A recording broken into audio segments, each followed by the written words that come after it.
Hello friends, welcome back. आज हम start करने जा रहे हैं एक नई जर्नी, एक नई क्लास 12th फिजिक्स की बिगिनिंग होगी आज। शुरू करते हैं क्लास 12th की फिजिक्स ऑन योर ब्यूटीफुल सा चैनल स्टडी आर्ट्स। दोस्तों, माय नेम इज यश अग्रवाल और हम स्टार्ट करते हैं क्लास 12th फिजिक्स का यूनिट 1 चैप्टर 1। यूनिट 1 का नाम है इलेक्ट्रोस्टैट्स। यूनिट 1 का नाम है इलेक्ट्रोस्टैट्स। इलेक्ट्रोस्टैट्स ये हमारी यूनिट 1 ये कंटेन करती है एनसीईआरटी के 2 चैप्टर्स। कौन कौन से? पहला पार्ट है हमारा इलेक्ट्रिक चार्ज, दूसरा पार्ट है हमारा इलेक्ट्रिक फील्ड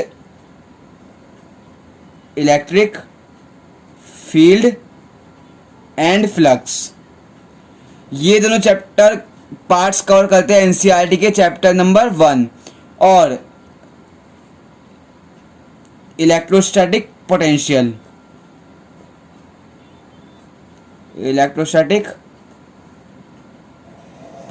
और डी पार्ट है हमारा कैपेसिटेंस, CAPACITANCE।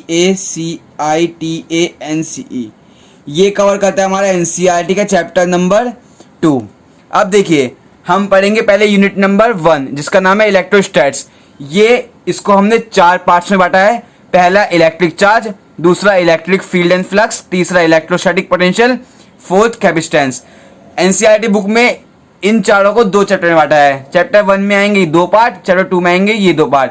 हम करेंगे यूनिट के हिसाब से। पहले हम करेंगे ए पार्ट। पहले हम देखते हैं इलेक्ट्रोस्टैट्स का मतलब क्या है। इलेक्ट्रोस्टैट्स का मतलब क्या होता है पहले हम ये समझेंगे।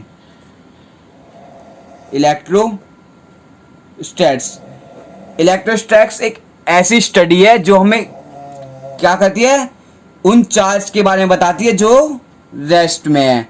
Charge at rest. आप देखिए, चार्जेस 2 तरह के होते हैं, एक तो रेस्ट में होते हैं, एक मूविंग में होते हैं। इस यूनिट में इलेक्ट्रोस्टैट्स में हम क्या पढ़ेंगे, उन चार्ज के बारे में पढ़ेंगे जो रेस्ट में है। पूरी यूनिट हमारी इसमें है। हम मूविंग चार्ज में अपने आगे वाले चैप्टर्स में करेंगे, लेकिन यूनिट 1 में हमें क्या पढ़ना है, उन चार्ज के बारे में पढ़ना है जो चार्ज हमारे रेस्ट में है। अब हम देखते हैं व्हाट इज चार्ज।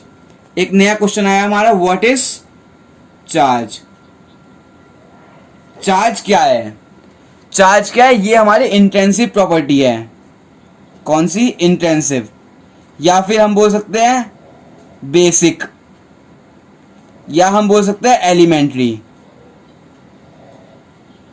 ये हमारी सबसे बेसिक टॉपिक है चार्ज। इसको किससे रिप्रेजेंट करते हैं? इट इज रिप्रेजेंटेड बाय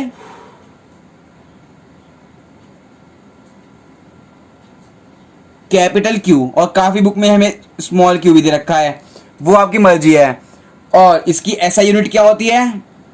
ऐसा यूनिट हमें सारे टॉपिक, सारे वर्ड्स की हमें ऐसा यूनिट, स्केलर है, वेक्टर है, उसकी क्या रिप्रेजेंट करते हैं, उसका फॉर्मूला, उसका रिलेशनशिप, हर चीज हमें पता होनी चाहिए। चार्ज की ऐसा यूनिट क्या है? कूलम। कूलम की स्पेलिंग COULAMB। इसे डिनोट करते हैं कैपिटल C से। इसकी डायमेंशन क्या है? हमने 11th में पढ़ा था डायमेंशन। क्या है डायमेंशन? AT। और इसको सीजीएस में क्या बोलते हैं? चार्ज की ऐसा यूनिट क्या है सीजीएस में? Stat coulomb. कभी कभी अब तो 1 नंबर के क्वेश्चन आते हैं तो आ जाता है स्टैट कूलम। अब इनमें स्टैट कूलम में और कूलम में रिलेशन क्या है? 1 coulomb is equal to 3 × 10⁹9 stat coulomb. ये हमारे न्यूमेरिकल्स में काम आएगा कि 1 कूलम कितने बराबर होता है? 3 × 10⁹9 स्टैट कूलम होता है। अब ये क्या है? ये हमारी स्केलर क्वांटिटी है। कौन है स्केलर क्वांटिटी? चार्ज। हमसे आता है चार्ज कौन सी क्वांटिटी है, स्केलर या वेक्टर? तो हम क्या लिखेंगे? स्केलर।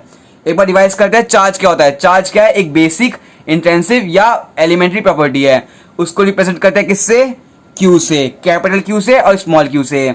ऐसा यूनिट क्या है? कूलम। डायमेंशन क्या है? A/T। सीजीएस में क्या है? Stat coulomb. स्टैट कूलम और कूलम का रिलेशन क्या है, 1 coulomb is equal to 3 × 10⁻⁹ stat coulomb. और ये क्या है, स्केलर क्वांटिटी है। अगर आप चाहो तो हैंड टू हैंड नोट्स बना सकते हो, या आप मुझे इंस्टाग्राम फेसबुक पे मैंने डिस्क्रिप्शन में लिंक दे रखी है, आप मुझे सिंपली मैसेज कर सकते हो कि सर चैप्टर 1 के नोट्स दे दीजिए क्लास 12 के, मैं आपको बिल्कुल प्रॉपर राइटिंग में नोट्स है मैं आपको वो प्रोवाइड कर दूंगा। अब हम समझते हैं। अब देखिए चार्ज होते हैं 2 तरह के, चार्ज जो है हमारे 2 तरह के हैं। कौन कौन से, एक है हमारा पॉजिटिव चार्ज, एक है हमारा नेगेटिव चार्ज। एक पॉजिटिव नेगेटिव। अब हमें पता है पॉजिटिव रिपेल होते हैं, चाहे वो नेगेटिव में हो चाहे वो पॉजिटिव में हो, और अपोजिट चार्जेस अट्रैक्ट होते हैं। मतलब लाइक चार्जेस और unlike charges, like charges repel each other, unlike charges attract each other. ये कोई नई बात नहीं है, तो हम बचपन से पढ़ रहे हैं कि अगर हमने नॉर्थ पोल को रखा तो वो एक दूसरे से बाहर भागती है, मतलब वो एक दूसरे को दूर करती है। और हमने एक नॉर्थ पोल और साउथ पोल रखा तो वो क्या करती है, अट्रैक्ट करती है। यही है प्लस प्लस अगर हमने रखा तो वो दूर भागेगी, प्लस माइनस रखा तो वो अट्रैक्ट करेगी। अब हम देखेंगे कैसे चार्ज को क्रिएट कर सकते हैं। How charge at rest can be created. क्या है हमारा टॉपिक, हाउ, कैसे हम चार्ज को क्रिएट कर सकते हैं। हमारे पास 3 तरीके हैं किसको क्रिएट करने के लिए, चार्ज को। पहला है हमारा बाय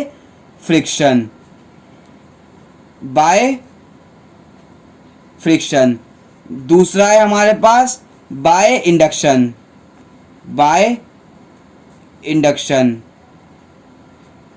तीसरा है हमारा बाय कंडक्शन। सिर्फ 3 तरीके हैं जिससे हम चार्ज एट रेस्ट को क्रिएट कर सकते हैं, और कोई तरीका नहीं है। कौन कौन सा, पहला है बाय फ्रिक्शन, दूसरा बाय इंडक्शन, तीसरा बाय कंडक्शन। अब हम इसको एक एक करके समझेंगे। पहले हम समझेंगे बाय फ्रिक्शन से हम कैसे चार्ज को क्रिएट कर सकते हैं। फ्रिक्शन, ये तो हम बचपन से पढ़ के आ रहे हैं फ्रिक्शन क्या होता है, तो इसी जैसा है। अब देखिए क्या है बाय फ्रिक्शन। जब हम कोई भी 2 ऑब्जेक्ट को रब करते हैं, एक दूसरे से, तो एक बॉडी जो होती है वो अपने इलेक्ट्रॉन को लूज करती है, और एक बॉडी उस इलेक्ट्रॉन्स को गेन कर लेती है। जौन सी बॉडी इलेक्ट्रॉन को लूज करती है वो अटेंड करती है पॉजिटिव चार्ज, और जौन सी बॉडी इलेक्ट्रॉन को गेन करती है वो करती है नेगेटिव चार्ज। दोबारा समझिए, 2 ऑब्जेक्ट है, मान लीजिए ये 2 पेन है, इनको हमने एक दूसरे से रब करा, तो इसका जो चार्ज, कोई सही बॉडी में एक चार्ज लूज करेगा, एक गेन करेगा। इस मान लीजिए ब्लैक वाले पेन ने अपने इलेक्ट्रॉन्स लूज करे, ये वाला पेन अगर हमारे इलेक्ट्रॉन्स लूज करेगा तो ये चार्ज कौन सा करेगा, पॉजिटिव चार्ज। और जो इलेक्ट्रॉन गेन करेगा, ब्लू वाला हमारा गेन करेगा, तो वो कौन सा चार्ज हो जाएगा, वो नेगेटिव चार्ज हो जाएगा। और चार्ज 2 तरह के होते हैं, पॉजिटिव और negative. Like charges repel each other, unlike charges attract each other. बस फ्रिक्शन में यही है। जैसे हमने बचपन में कॉम से और पेपर कटिंग से हम करते थे ना, वो चिपकता था, हम अपने स्केल और अपने ऑयल हेयर्स को घिसते थे, तो हम एक दूसरे को चार्ज ट्रांसफर करते थे। ये वही है। अब हमारा दूसरा तरीका है बाय इंडक्शन। अभी आप सिर्फ समझते रहिए, मैं आपको नोट्स प्रोवाइड कर दूंगा, आप मुझे मैसेज कर देना एक बार, ठीक है। अब है बाय इंडक्शन। इंडक्शन क्या होता है, ये एक temporary electrification of a body है। जब एक चार्ज बॉडी को हम किसी न्यूट्रल बॉडी में रखते हैं तो उसके चार्जेस क्या है, एक जगह अट्रैक्ट हो जाते हैं और एक जगह उधर चले जाते हैं। कैसे, मैं समझाता हूँ। अब देखिए, एक हमारी न्यूट्रल बॉडी है, मान लीजिए न्यूट्रल स्फीयर, मान लीजिए, चलिए ये क्या है हमारा न्यूट्रल स्फीयर।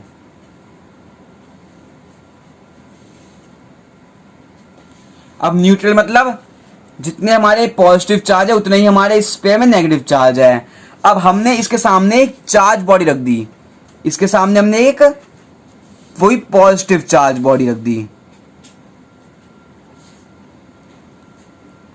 हमने इसके सामने पॉजिटिव रख दी, तो पॉजिटिव के सामने कौन सा आ जाएगा, नेगेटिव। यहाँ पे पॉजिटिव, ये हो गया हमारा, इसे क्या बोलते हैं हम, रीअलाइनेशन ऑफ चार्ज। अब देखिए ये वाले जो प्लस वाले हैं ना, ये तो हमारे अर्थ ग्राउंड से हम कनेक्ट करते हैं, इलेक्ट्रॉन्स हमारे यहाँ से आएंगे तो ये गायब हो जाएंगे। अब हमारे पास कौन से बचे, सिर्फ नेगेटिव। तो जो हमारी ये पूरी मेटल बॉडी है, स्फीयर है, वो हमारा किससे चार्ज हो जाएगा? नेगेटिव से। क्या ये नेगेटिवली चार्ज हो जाएगा। ऐसी अगर हम चाहे तो हम पॉजिटिव चार्ज भी कर सकते हैं, लेकिन हम इस रॉड को हमें नेगेटिव चार्ज करना पड़ेगा। ये नेगेटिव हुआ तो यहाँ पॉजिटिव या नेगेटिव इलेक्ट्रॉन्स आएंगे, इसको गायब कर देंगे, यहाँ पे कौन सा जाएगा? Positive charge. ये हमारा दूसरा तरीका है जिससे हम अपने चार्ज को क्रिएट कर सकते हैं। अब तीसरा तरीका है बाय कंडक्शन। तीसरा मेथड है चार्ज को क्रिएट करने के लिए बाय कंडक्शन। अब देखिए कंडक्शन क्या होता है। हम कोई भी न्यूट्रल बॉडी है उसको हम किसी चार्ज बॉडी पे अट्रैक्ट करते हैं, तो वो चार्ज होता है ना, वो दोनों में इक्वली डिस्ट्रीब्यूट हो जाता है। मान लीजिए एक चार्ज बॉडी है जिसमें 10 चार्जेस हैं, गिन लेते हैं, और हमने एक न्यूट्रल बॉडी में रखा, तो वो 10 चार्ज है ना, वो आधे आधे में बट जाएगा, मतलब 5 उसमें 5 उसमें। मैं आपको एग्जांपल बताऊंगा, पहले आप बस थोड़ा मोटा मोटा समझ लीजिए और नोट्स आपको प्रोवाइड हो जाएंगे सारे। अब हमारे पास एक सिचुएशन आती है, क्या कि क्यों रिपल्शन ही श्योरेस्ट टेस्ट है हमें बताने के लिए कि वो बॉडी चार्ज है या नहीं। हमारे पास दो तरीके हैं, अट्रैक्शन और रिपल्शन। हम अट्रैक्शन के द्वारा नहीं बता सकते कि वो बॉडी चार्ज है या नहीं, लेकिन हम रिपल्शन के द्वारा बता सकते हैं कि वो, बिल्कुल हम गारंटी दे सकते हैं रिपल्शन से कि वो चार्ज है या नहीं। ये कैसे? ये बहुत इंपॉर्टेंट क्वेश्चन है। सिचुएशन कैसे लिखेंगे? क्योंकि अट्रैक्शन में क्या होता है, देखिए इसका आंसर क्या लिखेंगे? Attraction can take place between two oppositely charge body and between one charge and other neutral body. अट्रैक्शन कब कब होता है? ये तो जो दोनों चार्ज बॉडी, या तो ये प्लस हो या नेगेटिव हो, या ये नेगेटिव हो प्लस हो, या फिर एक चार्ज हो और एक न्यूट्रल हो, तब भी अट्रैक्शन होती है। लेकिन रिपल्शन कब होता है? जब दोनों चार्ज हमारे अपोजिट हो, दोनों चार्ज सेम हो, सिमिलर हो, चाहे दोनों पॉजिटिव हो चाहे दोनों ही नेगेटिव हो। आपको समझाता हूँ इस डायग्राम से। मान लीजिए दो ऑब्जेक्ट है, एक ए और एक बी। ए चार्ज है पॉजिटिव, बी है नेगेटिव, तो ये दोनों अपोजिट चार्ज है, तो क्या करेंगे? ये करेंगे अट्रैक्ट ईच अदर। अब एक चार्ज है, एक न्यूट्रल है, अब क्या करेंगे? अब भी ये अट्रैक्ट करेंगे। अब बी है नेगेटिव और सी न्यूट्रल, अब क्या करेंगे? अब भी ये अट्रैक्ट करेंगे। सिर्फ अब देखिए दो सिचुएशन आ गई, एक तो दोनों में चार्ज अलग हो तब अट्रैक्ट कर सकता है, या अगर एक चार्ज हो एक चार्ज ना हो, न्यूट्रल हो, तब अट्रैक्ट करता है। लेकिन रिपल्शन में क्या है? तभी रिपल होगा जब दोनों चार्ज सिमिलर हो गए, चाहे प्लस प्लस हो एक साथ तब रिपल होंगे, चाहे माइनस माइनस हो तब रिपल हो। इसलिए हमारा रिपल्शन जो है श्योरेस्ट टेस्ट है to check whether the body are charge और नॉट।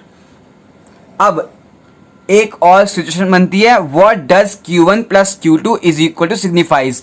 जो हमारा Q1 प्लस Q2 है वो क्या सिग्निफाई करता है? अब देखिए इसको थोड़ा अगर हम मैथमेटिक्स सॉल्व करेंगे तो कैसे करेंगे? Q1 plus Q2 is equal to 0, Q1 is equal to, ये प्लस है तो वहां जाके क्या होगा? माइनस का। अब देखिए हमने लगा दिया मॉड। मॉड क्या होता है? कोई भी नेगेटिव चार्ज हो तो मॉड निकल के वो क्या होता है? पॉजिटिव होता है। अब देखिए इसका मतलब क्या है कि चार्जेस जो है इक्वल है in magnitude but opposite in nature. इसका क्या मतलब है? Charges are equal in magnitude, charges are equal in magnitude but opposite in nature. अगर क्वेश्चन हमारा आए कि Q1 plus Q2 is equal to 0 क्या सिग्निफाई करता है, तो हम क्या कहेंगे कि पहले इसको उधर ले जाएंगे, फिर कहेंगे चार्जेस जो है इक्वल है किसमें? इन मैग्नीट्यूड में। बट आंसर सेम है, Q1 Q2 बराबर है, लेकिन क्या अंतर है? सिर्फ चार्ज का अंतर है, अपोजिट इन नेचर। ये क्या होता है? हमारा एक इलेक्ट्रिक डाइपोल भी होता है। अब इलेक्ट्रिक डाइपोल क्या होता है? इलेक्ट्रिक डाइपोल में भी ऐसे होता है, एक होता है पॉजिटिव चार्ज, एक होता है नेगेटिव चार्ज, लेकिन इसका जो मैग्नीट्यूड होता है वो दोनों बराबर होता है। तो हम क्या लिख सकते हैं? Q1 plus Q2 is equal to 0 signifies electric dipole. इस वीडियो में इतना ही। अगर यह वीडियो आपको अच्छी लगे तो नीचे दिए गए लाइक बटन को प्रेस कीजिए, और अगर आप इस चैनल पर नए हो तो इस चैनल को सब्सक्राइब कीजिए। धन्यवाद।